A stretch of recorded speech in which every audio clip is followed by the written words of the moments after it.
Et là, de suite, elle dit: «Est-ce que quelqu'un ici présent dans cette salle te dérange?» Et donc là, ça va sur le oui, un peu plus rapidement. Et là, ça se dirige vers mon copain de l'époque. Alors moi, je suis pas du tout délicate à ce moment-là. C'est que, voilà, je lui dis: «Bon, écoute, on se voit demain». Je le raccompagne à la porte et là, je reviens et là, en fait, on dit: «Non, mais c'est un truc de fou».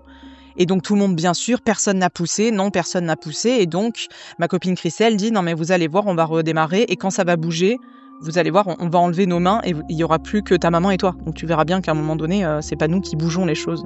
Et de toute façon, même si un verre, on le voit maintenant aujourd'hui, c'est que à pousser, OK, mais on n'est pas tous au même endroit. Donc il y en a forcément un où ça va vers lui et si on tire un verre, il bascule. Il peut pas glisser comme ça sur un carton en plus. On redémarre, donc esprit, es-tu là de nouveau, et cetera. Oui, si oui, déplace-toi vers le oui. Et donc, dis-nous qui tu es. Et donc là, il se déplace vers les lettres, donc chaque lettre. Et donc, ça marque le prénom du frère de ma mère. Et là, de suite, elle nous dit: je vais lui demander de prouver que c'est bien lui. Donc là, je vous demande de penser à aucun souvenir, pensez à la liste de vos courses, à ce que vous voulez, mais surtout à aucun souvenir qui vous relie avec cette personne. Parce que elle nous explique apparemment que les esprits dits malins, donc qui se font passer pour quelqu'un que vous attendez, là où ils sont, c'est intemporel, c'est une autre dimension. Donc nous, on a de la matière, on a du physique, mais eux, ils ont accès à tout ce qui se passe dans notre être, à ce qu'on ressent et à tout. Donc ils peuvent clairement lire dans nos pensées. Et après dire: mais oui, je suis ta grand-mère. Et si on pense: ah oui, hop.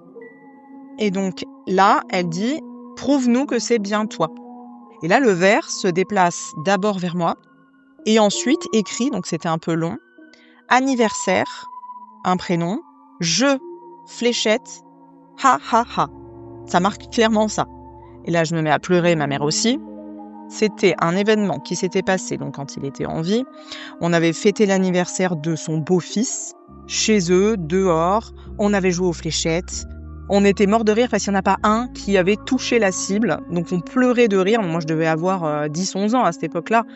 Mais dans la tête d'un enfant, c'est pas un souvenir qu'on garde en mémoire à ce moment-là. C'est comme si on va à l'école et on revient. Par contre, pour un adulte, qui est en plus mon parrain, et donc pour lui, c'est des moments où on n'était pas souvent ensemble, c'est quelque chose qui l'a marqué. Donc moi, à ce moment-là, jamais j'aurais pu repenser à ça, mais jamais, jamais, jamais. Donc ça écrit ça, et je dis: oh là là, mais c'est fou, et c'est fou.